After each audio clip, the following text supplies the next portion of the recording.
Guys, berjumpa kembali dengan Moti di program Bincang Motivi, dan tema Motivi kali ini tentang Metaverse. Apa itu Metaverse? Akhir-akhir ini dunia dihebohkan oleh istilah, dan istilah ini antara nyata dan tidak nyata. Saya sendiri juga nggak ngerti, tapi orang dihebohkan oleh dunia Metaverse. Dan kali ini Motivi mengundang seorang tamu, seorang Romo, Yesuit lagi ya toh. Dan dia itu ahli soal IT. Jadi saya sengaja undang untuk menjelaskan apa sih Metaverse itu. Dan Romo ini kalau dia nggak pakai masker beringosen sebetulnya. Dan orang Surabaya. Jadi kalau ngomong sudah garuh gitu udah jelas ini Surabaya nada, mari ngono, nah macam gitu. Maka tanpa panjang kata saya perkenalkan bersama saya Romo Hari Suparwito. Halo Romo. Selamat siang. Selamat siang. Sehat. Syukur alhamdulillah sehat. Wah, sip. Wah, kita ngobrol-ngobrol nih ya tentang silakan. Ya, boleh. Tentang Metaverse, tapi Romo kenalan dulu ya. Romo ini siapa itu supaya kita kenal nih. Para guys ini kenal. Silakan. Baik, selamat siang guys. Ya, nama saya Hari Suparwito itu ya. Lalu seperti tadi dikenalkan oleh Moti, saya Romo Yesuit yang saat ini itu mengajar di Sanata Dharma. Tapi yang saya ajar itu bukan filsafat teologi, Moti. Wah iya, ini seru ini. Apa yang diajarkan? Nah itu yang saya kira penting para guys tahu ini. Nah, saya sehari-hari itu mengajar di prodi informatika di Sanata Dharma. Karena memang serikat mengutus saya pertama-tama tentu untuk mengajar di situ, tetapi juga Serikat Yesus Indonesia itu membekali saya dengan studi yang cukup panjang ya. Saya kekhususan studi saya selain tentu saja filsafat teologi karena harus ditampilkan ya. Tapi saya studi yang pertama itu tentang internet security. Ya. Lalu ya berkaitan dengan keamanan jaringan macam-macam begitu. Terus kemudian yang kedua saya studi tentang data science lebih dalam lagi itu berkaitan dengan artificial intelligence dan machine learning sebenarnya. Artinya bahwa bagaimana kita itu mengajak mesin atau mengajak sistem untuk berpikir begitu ya. Jadi kita menyerahkan beberapa hal ke mesin untuk mereka bisa mengerjakan perhitungan macam-macam lebih cepat daripada kita manusia yang sendirian. Dan dari situ kita mendapatkan feedback berupa semacam saran, kesimpulan, lalu kita bisa mengambil sesuatu. Itu guys, itu tadi ya. Jadi Romo Hari Suparwito tidak hanya muda dan ganteng, tapi ya rumit itu di dalam pikirannya tentang. Maka ini tepat sekali kita mengundang dia untuk ngobrol tentang Metaverse. Nah, Romo, dijelaskan dulu ini, saya ini kan bodoh ya, jadi nggak ngerti dunia Metaverse itu apa tuh, kok orang pada ribut itu ya. Apa coba Metaverse itu? Baik. Kalau kita ingin berbicara tentang Metaverse, sebenarnya nanti kita akan berhadapan tentu dengan berbagai macam hal begitu ya. Tetapi yang lebih fokus lagi adalah ini itu berkaitan dengan dunia digital. Iya. Nah, kalau Metaverse sendiri itu bisa sebenarnya kita bagi menjadi dua, meta dan universe begitu ya. Universe kita tahu itu alam semesta ini ya, lalu meta itu seperti seperti pembicaraan. Jadi seperti itu. Jadi realitas apa yang ada di dunia ini, tetapi kita ingin berbicara tentang sesuatu yang berdasar pada teknologi digital. Itu Metaverse. Nah, sebenarnya istilah ini kalau kita mau kembali ke belakang begitu, kita tarik ke belakang begitu, istilah ini sebenarnya sudah ada di tahun 92 sebenarnya. Tahun 92. Ya, tahun 92 ketika ada seseorang yang mengarang novel, dan novel ini kalau nggak keliru judulnya itu Snow Crash ya. Jadi kayak salju yang ditabrakkan begitu ya. Nah, di dalam uniknya dari novel ini Pak Stevenson ini itu dia kalau novel seperti yang kita baca itu Moti itu kita bercerita tentang situasi kita di sekolah, kehidupan rumah tangga dan sebagainya. Tapi ini dia berbicara tentang dunia virtual. Nah, itu. Jadi sehari-hari novel itu biasanya kan cerita sehari-hari ya, entah tentang kisah cinta, kisah keluarga, kisah macam-macam begitu.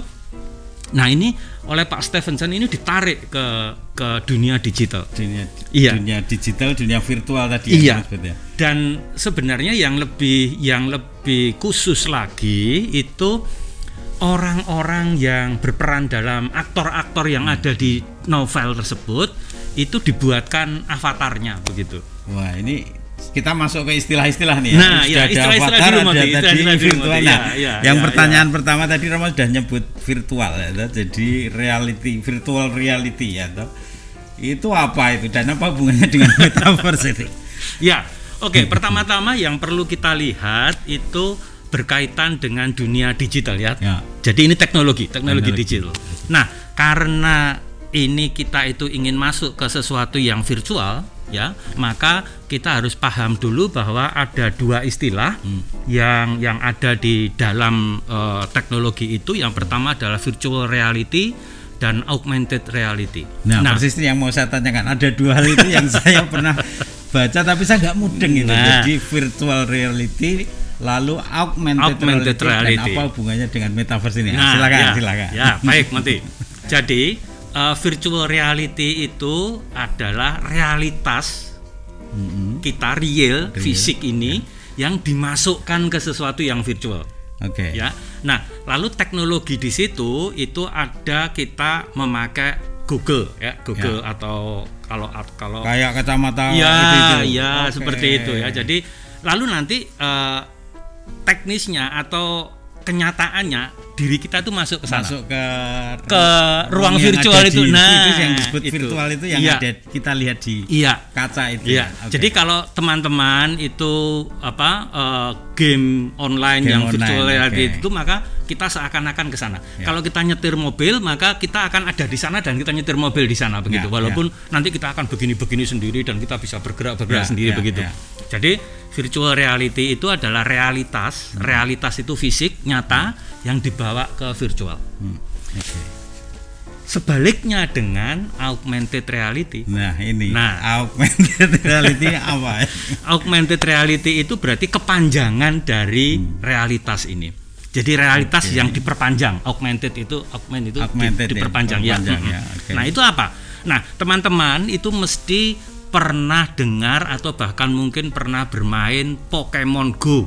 Betul, itulah augmented reality ya. Jadi kita jalan, kita install Pokemon Go di handphone kita, lalu kita jalan, lalu kemudian kita bisa memotret sesuatu dengan kamera kita.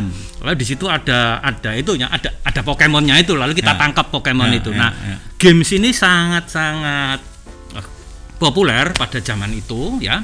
Nah, itu augmented reality. Kita bisa, saya kira ada beberapa museum itu yang sudah mempergunakan itu. Jadi kita potret museum itu, lalu kemudian kita tidak potret ya, tapi kita kamera museum itu, lalu kemudian di situ sudah muncul misalkan ini benda ini dari zaman apa dan sebagainya begitu. Iya, artinya bahwa apa yang di kita yang ada di sana, jadi teknologi itu akhirnya seperti tadi kebalikan dari virtual reality, maka sekarang yang itu kita masukkan. Iya. Kalau yang tadi itu kita yang real masuk ke sana, sekarang kebalikannya itu. Nah, tepat di situ metaverse tadi itu bergabung, berkombinasi begitu ya. Dua teknologi ini akhirnya dikombinasikan, digabungkan menjadilah metaverse itu. Maka dalam arti tertentu metaverse itu berarti adalah persoalan atau interaksi kita, entah tadi itu ya, jadi di mana kita dimasukkan ke yang virtual atau yang virtual dikembalikan ke kita begitu gampangannya. Lalu di situ kita akan berinteraksi bersama. Di situ kita melakukan sesuatu bersama. Di situ kita bisa, ya seperti kita ini, kita bisa ngomong, kita bisa jual beli, kita bisa macam-macam begitu. Baik. Tadi Rama sudah nyebut game nih. Pertanyaan saya, metaverse ini apakah game sebetulnya? Nah, apa hubungannya dengan game dan metaverse? Bisa dikatakan awal mula dari metaverse ini adalah game memang ya, tapi game ini bagian kecil sebenarnya Romo Motif. Jadi kalau kita misalkan kemarin kita mendengar tentang ada kuliah online, kuliah offline dan sebagainya, itu juga sebenarnya ada teknologi yang akhirnya membuat kita seakan-akan bisa masuk ke kelas itu. Ya. Nah, tentu saja games ini lebih menarik karena di dalam games itu kita bisa berinteraksi lebih, kita bisa berkomunikasi entah lewat suara, entah lewat email, ya chat atau email bisa dan macam-macam. Jadi sebenarnya dalam arti tertentu kita bisa mengatakan kalau games itu adalah cikal bakal dari metaverse ini. Maka kalau kita kembali ke metaverse yang lebih luas ya, kan sebenarnya ini kan sekarang ini diviralkan oleh si Mark Zuckerberg itu ya dengan Facebooknya itu. Nah kalau kita lihat sebenarnya Facebook itu kan interaksi semuanya sekarang ini. Kita bisa chatting di Facebook, kita bisa masukkan video di Facebook, kita bisa jual beli di Facebook, kita bisa main game di Facebook. Ya, dalam arti tertentu sebenarnya Mark Zuckerberg ini ingin menunjukkan itu lewat kendaraan dia. Tentu kendaraan dia yang paling populer itu adalah Facebook itu, begitu ya. Dan ini menjadi viral karena Facebook itu sebenarnya sudah punya semuanya. Begitu. Dan dia pinternya lagi bahwa dia mengubah nama Facebook menjadi Meta. Itu. Saya kan pernah nonton yang viral di WhatsApp ya. Ada orang naik bis lalu pakai kacamata yang tadi disebut apa istilahnya namanya tadi? Google. Oculus ya, itu lihat lalu Oculus dia namanya. Bekerja. Ini kan dia bekerja di dunia virtual itu, tetapi tanpa menyentuh sesuatu yang fisik. Ya ini lalu apa ini? Ini virtual atau reality bukan sih kayak gini nih gitu pertanyaannya? Kalau ekstrimnya begitu kita akan mengarah ke sana. Iya, jadi kita akan mengarah sana seperti kalau dalam film pendek tadi itu dia bekerja seakan-akan di kantor, padahal dia masih di bis atau di kereta. Tetapi dia ketika di kantor itu dia butuh keyboard, butuh macam-macam, dan dia tidak pegang keyboard sama sekali. Nah, ini yang tadi itu menggabungkan antara virtual reality dengan augmented reality. Dan itu sudah mulai bisa dirasakan sekarang. Dunia akan seperti itu kan. Menurut ramalan Hari Suharito. Lepas dari macam-macam, kita akan mengarah ke sana. Iya. Mengapa? Karena kalau orang berbicara tentang bisnis itu berarti bicara tentang efisiensi, bicara tentang waktu, bicara tentang persoalan kerjasama, bekerja bersama itu ya. Ataupun juga berbicara tentang hal apa yang bisa saya berikan kepada orang lain secara cepat. Tidak lain dan tidak bukan dengan masuk ke virtual reality dan tadi augmented reality tadi. Iya. Nah, soal kapannya? Nah, ini pertanyaan soal kapannya. Saya sih merasakan kalau mungkin 20 tahun lagi sudah biasa orang akan melakukan itu. Akan seperti itu ya. Iya, sudah biasa. Ini seru ini. Baik, gini, saya jadi ingat dulu saya nonton film Avatar, The Avatar ya. Nah, ini tiba-tiba ketika kita ingin ngobrol itu saya ingat film itu ya. Jadi ada manusia biasa di bumi yang lalu dia naik sebuah kendaraan lalu melejit, dan ketika di dunia lain itu mereka menjadi kartun ya, menjadi animasi semua. Nah, itu filmnya judulnya Avatar. Avatar ini kan sebetulnya kalau saya kenal dulu dalam agama Hindu itu kan kendaraan jiwa. Jadi kendaraan waktu itu kendaraan dewa kalau di dalam konteks agama. Tapi ini lalu dipakai istilah di dalam dunia metaverse ini, sekarang kita dengar selalu avatar gitu. Apakah kelak manusia akan punya avatarnya sendiri-sendiri kira-kira? Dan waktu itu. Dan di Facebook itu kan sudah ditawari ya dulu ya. Jadi saya selalu tampil apakah saya dengan foto sendiri atau foto avatar gitu. Jadi itu adalah kendaraan untuk menampilkan diri, jati diri kita gitu. Nah, gimana? Sebenarnya selain kalau kita bicara metaverse, selain ada tadi itu ya menggabungkan teknologi virtual reality dengan augmented reality, sebenarnya ada 2 poin lagi yang cukup krusial, cukup penting sebenarnya. Yang pertama itu avatar ini, yang kedua adalah NFT. Oke, kita akan masuk ke sana pelan-pelan. Ya. Alon-alon avatar ya. Memang itu adalah kendaraan kita. Jadi harapannya bahwa sama seperti di dunia real, kita di dalam dunia virtual itu juga tetap unik sebagai manusia. Maka tidak lain dan tidak bukan ya kita harus membuat diri kita ada di sana. Nah itu maka avatar itu menjadi kendaraan kita sebenarnya, menjadi menjadi semacam bukan perwakilan gitu ya. Bukan juga, tapi lebih personifikasi kita. Personifikasi di dunia virtual itu. Itu tentu saja kita bisa macam-macam dengan avatar kita itu. Kita mau macam-macam dan sebenarnya itu sebenarnya sudah dimulai ya, kalau ada begitu banyak filter di Instagram atau apa itu mengarah ke sana. Ada filter kartun, ada filter yang macam-macam lah itu ya. Nah itu sebenarnya kita mengarah ke sana. Lalu yang berikutnya yang lebih krusial lagi itu adalah NFT. NFT ini singkatan dari non fungible token. Ya. Itu semacam aset digital kita. Setiap avatar itu mempunyai NFT. Setiap dari kita kalau mau masuk ke metaverse itu harus mempunyai NFT. NFT itu gampangannya begini. Kita boleh punya mobil sama, cat sama, mobilnya sama, merek sama, semua sama, tetapi STNK-nya berbeda. Nah, NFT itu adalah STNK-nya.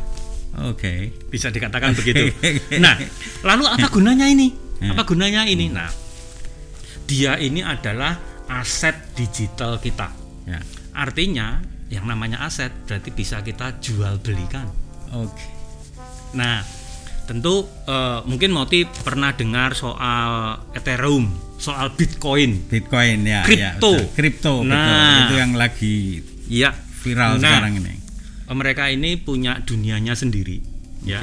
Mereka tidak mengenal uang real, ya. Uang mereka adalah Ethereum atau Bitcoin itu. Lumayan loh. Satu Ethereum itu sekarang mungkin sekitar 30-an juta. Itu bisa diuangkan itu. Bisa diuangkan. Jadi bukan virtual ya, uang virtual bukan. Virtual yang jadi real. Nah, ini pertanyaan Moti tadi itu ya. Apakah ini real atau semakin lama kita akan semakin sulit untuk melihat itu ya. Karena justru kalau menurut saya ini itu dipergunakan untuk mempercepat, supaya kita bisa dengan mudah berinteraksi dengan yang lain, itu pakai itu. Tetapi bagaimanapun juga kita tetap bisa menggiring itu ke yang real begitu ya. Kalau tidak keliru misalkan satu Ethereum itu sekarang sekitar 30-an juta itu tadi. Maka kalau kemarin itu kita misalkan ya, kalau sekarang pemerintah Indonesia itu menggerakkan ekonomi kreatif begitu ya. Kalau menurut saya itu masih belum kreatif, Moti. Mengapa? Karena semuanya masih dibayar dengan uang real. Gitu ya. Harusnya mereka itu ketika industri kreatif, mereka membuat lukisan atau membuat musik atau membuat apa begitu, harusnya bayarnya juga dengan Ethereum tadi itu. Bahwa nanti itu bisa dijual, diuangkan, itu it's okay. Ya. Tetapi mari kita bergerak di dunia yang berbeda dulu. Lalu kemudian di situ nanti kalau kita membutuhkan sesuatu, ini baru bisa kita tukar ke dunia real. Dan saya kira ini menjadi ancaman bagi perbankan real. Perbankan real. Ya. Karena nanti kalau itu memang benar-benar dibutuhkan, Dan memang orang itu hanya bergerak di situ saja karena dia bisa bertukar, Motif. Ya. Kita bisa bertukar sekarang ya sama seperti saham atau yang lain itu. Jadi kita bisa bertukar, kita bisa beli, kita bisa macam-macam begitu. Dan ini dipermudah karena kita punya NFT tadi itu. Jadi kita punya apa ya, semacam tag unik yang ini hari ini, bukan Moti ini. Begitu. Benar, ya. Dan itu bisa kita jual belikan, itu poinnya. Nah, pertanyaan selanjutnya, metaverse ini sampai saat ini ya sejauh mana sih, dan dipakai untuk di dunia di bidang apa saja yang sudah orang berjalan ya. Tadi sudah ada satu contoh tentang soal keuangan, soal Bitcoin dan lain-lain ya. Nah, selain itu apa lagi? Saya kira yang sekarang makin banyak mempergunakan ini itu adalah soal pekerjaan ya, pekerjaan bersama ya. Jadi kalau sekarang kita mengenal ada co-working space di kafe-kafe itu, bentar lagi akan hilang itu. Karena kita tidak perlu co-working space. Kita bisa mendapatkan semuanya di rumah kita. Di rumah ya. Iya, atau dimanapun, asal sekali lagi karena ini teknologi itu, maka ya ya internet berperan di situ ya. Asal kita punya koneksi internet, kita punya ya itu ya maka itu akan terjadi, dan co-working space ataupun juga ruang-ruang tertentu itu juga akan hilang begitu. Bulan depan kalau tidak ada halangan atau apa, saya akan berbicara tentang metaverse ini untuk bidang pendidikan. Iya. Jadi kalau sekarang itu, kalau kemarin ada online, kuliah online atau pelajaran online atau apa itu kan kita seakan-akan jauh. Gurunya di sini, muridnya di sana, lalu kita tidak bisa memegang dan sebagainya ya. Ketika ada metaverse, maka kita akan masuk ke ruangan tertentu. Kita bisa ngomong dengan orang-orang, kita bisa memegang mereka, kita bisa memukul mereka, kita bisa menulis dan sebagainya. Jadi sama seperti kelas biasa, cuma ini virtual. Wah, gitu ya. Nah, lalu akibatnya nggak bisa sekarang kalau seperti kalau saya sekarang mengajar online begitu, lalu saya minta mahasiswa itu, sekarang buka open kamera gitu ya. Lalu saya bisa melihat bahwa mereka belum mandi, mereka masih pakai celana pendek, mereka duduk begitu. Besok nggak bisa, Moti.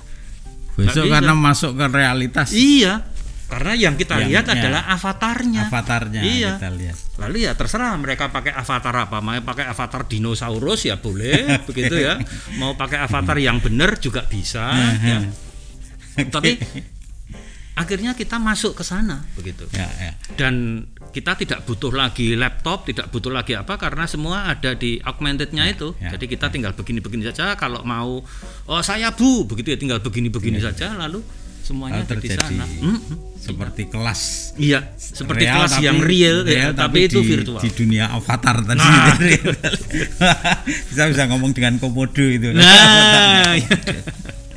Baik, ini ada pertanyaan satu yang di luar omongan tadi karena kepikiran bisa. Saya itu berpikir dunia ini, metaverse ini apakah sangat terkait erat dengan pandemi ini ya? Karena pandemi ini kan lalu seluruh pendidikan dan segala macam kan harus online kan, karena orang tidak bisa berjumpa. Apakah situasi ini menyangatkan sehingga metaverse ini menjadi lahir seperti lahir langsung jadi raksasa gitu ya? Apakah ada kaitannya? Ada poin itu ya, ada poin itu bahwa memang pandemi ini, jadi ini semacam, saya selalu mengatakan ini blessing in disguise begitu ya, bahwa pandemi kita terkena penyakit, kita sedih, kita susah begitu, tetapi ini ada blessing di sana. Bahwa dengan begini lalu seseorang akan mencari sesuatu yang lain ya, dan ini memang menjadi poin dari semakin cepatnya metaverse itu berkembang. Tetapi tidak ada pandemi, Motif. Saya kira tahun 2030, 2035 itu kita sudah bisa merasakan dengan lebih real begitu ya. Lebih real begitu. Memang pandemi ini akhirnya memacu, mempercepat, dan orang bisa mempergunakannya dengan tentu dengan lebih baik begitu ya. Baik, sekarang kita ngomong tentang itu kan, bagaimanapun Romo Cak itu. Kita ngomong tentang kemanusiaan, tentang dunia. Ya, kalau kita lihat realitas virtual ini atau metaverse ini ya, Ini menurut Romo Hari Suparwito yang adalah Romo ini, dunia virtual ini sebenarnya real gak sih? Pertanyaannya gitu. Lepas dari Romonya ya. Ini keilmuan saya. Keilmuan ya. Iya, okay. Ya. Ini real. Ini real. Ini real. Artinya real itu saya mengartikannya begini. Kita akan ke sana. Ya. Kita akan menghadapi itu, apapun setuju nggak setuju, ya. Kita akan masuk ke sana, ya. Bahwa nanti akan ada value baru, nilai baru, bahwa nanti akan ada etika baru, bahwa nanti pemerintah ataupun tidak hanya Indonesia ya, tapi hampir seluruh dunia akan kebingungan untuk menerapkan peraturan-peraturan, policy-policy tertentu, itu akan mengikuti ya. Itu, tetapi ini real yang terjadi dengan dunia kita. Dunia ke depan kira-kira, maksud tadi udah tak tanyain, tapi saya tanya lagi, dunia ke depan itu akan apa? Kita hologram semua atau gimana gitu? Kita avatar semua yang jelas itu. Kemanusiaan kita akan seperti apa gitu? Kalau saya melihatnya sesuatu yang baik, Mati ya. Jadi ya. Bukan soal avatarnya, bukan soal hologramnya, begitu ya. Tetapi apakah dengan begitu kita bisa memperbaiki dunia ini? Misalkan, apakah dengan begitu lalu persoalan-persoalan yang menyangkut kehidupan manusia itu dapat semakin cepat diselesaikan, misalkan dapat semakin baik penyelesaiannya. Ya. Kalau didedes lagi nih saya, gitu ya. Apakah kita nanti akan hologram atau apa begitu? Artinya kita menjadi virtual begitu ya. Saya pribadi kok meyakini itu ya. Tetapi tentu tahunnya kapan atau perjalanannya seberapa panjang itu sesuatu yang lain ya. Tetapi dengan berbagai macam teknologi saat ini yang kita tidak pernah pikirkan pada tahun 2005, 2006 begitu ya. Itu akan semakin cepat, mempercepat itu. Nah, itu yang juga mengesan buat saya, karena zaman dulu kan orang sering meramal toh, dan ramalan-ramalan itu ternyata semakin lama makin dekat dan makin jadi. Iya. Ke depan itu mungkin kita itu akan ya situasi yang virtual ini akhirnya menjadi semakin nyata gitu ya. Nah, pengalaman Romo Hari itu terkejut juga nggak sih, meskipun sudah belajar tentang ilmu ini kan ngerti ya, tapi apakah iya ya ternyata begitu cepat perkembangan itu dan kita nggak ngerti dunia ini membawa kita kemana gitu. Saya kalau terkejut sih mungkin tidak ya, karena saya belajar itu ya, mengikuti begitu. Tapi yang saya rasakan itu sekarang adalah membingungkan gitu ya. Wow. Membingungkan itu begini maksud saya. Membingungkan itu maksudnya begini. Saya semakin tidak tahu kita itu akan mau kemana begitu ya, karena dengan perubahannya sangat cepat, kita itu semakin tidak tahu kita itu mau mengarah kemana begitu. Kalau misalkan ya dikatakan mungkin Moti juga pernah dengar ada beberapa pekerjaan yang akan hilang begitu ya. Apakah Moti percaya bahwa dokter itu akan hilang? Wah, nah ini ngeri. Nanti mesin semua itu yang bekerja ya. Dan saya percaya itu karena itu saya pelajari. Jadi berkaitan dengan robotika, berkaitan dengan machine learning, data science ya. Sekarang itu semuanya didatakan. Semua bisa dipelajari, patternnya, polanya itu bisa dipelajari. Kalau itu kita berikan ke robot, sudah robot bisa mengerjakan. Akan mengerjakan semua itu. Iya, dan presisi tinggi. Karena mereka juga belajar. Kalau dokter ini misalkan kita ambil contoh dokter ini mengoperasi kegagalannya sekian, dokter ini mengoperasi kegagalan, tapi kan dia itu apanya dan sebagainya. Nah ini data ini pelan-pelan akan semakin banyak. Akan semakin banyak. Dan manusia itu sekarang, kita itu sekarang tanpa sadar menyerahkan data kita. Apa yang tidak kita serahkan data kita? Kita ngisi account dengan mudahnya saja, nama siapa, jabatan mana, pekerjaan dan sebagainya ya. Jadi data itu akan semakin banyak, dan ketika data itu semakin banyak, maka itu semakin bisa dipelajari polanya. Dan ketika itu semakin dipelajari polanya, presisinya juga bisa akurasinya bisa dipelajari. Dan itu tinggal diserahkan ke sistem, ke mesin, selesai. Saya jadi ngeri ya. Minta maaf Moti, mungkin kita sudah mati kalau itu jadi kita mati lah ya. Baik. Sekarang ini kita masuk nih, ini keromuan kita. Jadi kita itu kan ada di dunia agama, dan dunia agama itu dunia yang menurut saya strict dengan ajaran, dengan doktrin yang lalu ya terus terang kaitannya adalah ini salah ini benar gitu ya seringkali. Dan agama itu punya liturgi yang sangat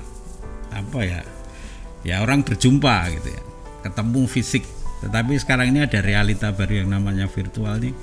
Kira-kira dunia keagamaan akan menjadi seperti apa? Dan saya diingat ya, saya tahun berapa itu? Hari Komsas, Hari Komunikasi Sosial Sedunia itu yang pertama kali dulu internet gitu ya. Tentang internet dan gambarnya Paus Yohanes Paulus II yang sudah tua itu melihat laptop gitu ya, judulnya internet. Dan waktu itu Sekretaris Eksekutif KWI-nya mengatakan ini, teknologi itu tanpa seizin gereja pun akan jalan. Kalau gereja tidak masuk ke dalam perkembangan teknologi ini, gereja akan ditinggal karena tanpa izin kan, karena semua orang memakai itu gitu ya. Nah, kira-kira agama ini akan seperti apa ya bayangannya? Wah, ini pertanyaan yang susah tapi jangan yang sensitif tapi kira-kira apa gitu. Ya memang akhirnya teknologi ini bisa menembus institusi ya. Jadi institusi apapun, tidak hanya agama Moti ya, itu nanti akan dalam tanda petik kelabaan dengan ini ya. Kalau tadi saya mengatakan perbankan sudah mulai kelabaan, beberapa kantor itu sudah mulai merasakan bahwa saya tidak butuh ini begitu ya. Lalu manufaktur ya, perusahaan-perusahaan permesinan dan sebagainya, manufaktur itu sekarang mereka sudah mulai berpikir, mereka sudah kelabaan. Pertanyaannya adalah begini, apakah saya mau mempertahankan manusia ini terus, pekerja manusia ini terus, tetapi ataukah saya akan memperkerjakan itu tadi ya, jadi robot atau apapun itu, dan persoalan menjadi kita tidak bisa membendung itu, gitu ya. Jadi kalau saya tetap mempekerjakan manusia, saya akan ketinggalan. Bisnis yang lain tentu akan memakai itu, begitu ya. Jadi sekali lagi ini seperti tadi dikatakan ya, memang siap tidak siap, kita harus siap. Iya. Artinya begini, perubahan ini tidak bisa dibendung, ya. Ya sedikit-sedikit nyerempet-nyerempet lah ya. Misalkan kalau gereja sendiri misalkan ya, itu tidak tanggap dengan ini ya, maka bisa jadi anak muda akan lari. Ya. Dan ini bisa ditangkap oleh yang lain. Ya, yang menawarkan ini, di mana anak muda sekarang itu bermain-main di situ. Di situ ya. Iya. Dunia mereka di situ. Ya? Nah, itu. Tentu saja tidak semudah itu gereja membalik tangan begitu ya, lalu menyelesaikan semuanya. Tapi menurut saya pribadi ya bisa, boleh juga loh. Artinya saya tiba-tiba bisa hadir di Kota Baru gitu. Karena Kota Baru punya multiverse, punya metaverse begitu ya. Lalu kemudian saya mau misa di Kota Baru gitu. Lalu kemudian saya bisa datang ke sana sebagai avatar begitu ya. Lalu kalau saya sebagai Romo di sana ya, saya akan begini-begini di kamar gitu. Wah, itu seru ya. Baik. Itu. Jadi poinnya adalah mari kita menghadapi ini begitu ya. Kalau saya sih melihatnya begitu, karena kita tidak bisa lagi memendung seperti itu. Ya. Lalu ini nih, kita Yesuit ya, dan kita pernah ada di formasi yang sama ya, dididik sebagai Yesuit yang dari zaman novisiat sampai kita jadi Romo itu ya kurang lebih sama dari tahun ke tahun gitu ya. Ada perbedaan tentu saja, tetapi sekarang ini anak-anak zaman sekarang yang masuk akan menjadi imam dan kongregasi manapun itu generasi milenial ini. Nah, dan ke depan dunia akan menjadi seperti ini. Apa saran-saran Romo hari ini untuk orang muda yang ingin menjadi imam itu? Baik, saya kira saya tidak akan berpikir negatif untuk itu ya. Jadi mari kita ambil positifnya saja begitu ya. Bahwa mereka itu sudah terbiasa dengan hal-hal seperti ini di rumah begitu ya. Lalu ya bagaimana itu kita tarik, kita angkat begitu ya, fasilitas-fasilitas yang sudah mereka terima di rumah, yang mereka latihkan, apa yang pernah mereka lakukan itu untuk sesuatu yang baik ya. Kalau misalkan di serikat kita ya, di serikat Yesus itu ya berarti bagaimana ini dapat untuk semakin tadi itu semakin membuat karya kita menjadi efisien, semakin membuat karya kita bisa cepat sampai kepada orang itu dan seterusnya itu. Tentu dalam masa formasi kita harus memperkenalkan pada mereka, karena mau tidak mau mereka akan masuk ke sana ya. Iya. Mereka akan masuk ke sana, yang dihadapi juga orang-orang yang akan seperti akan itu ada di dunia itu. Iya. Maka tadi apa yang dikatakan oleh Moti tadi harus benar, menjadi kenyataan. Kalau mereka tidak begitu, mereka akan ditinggal oleh umatnya. Begitu. Jadi ya mari kita perkenalkan, kita tentu tidak akan menghalangi atau anti begitu ya, tidak.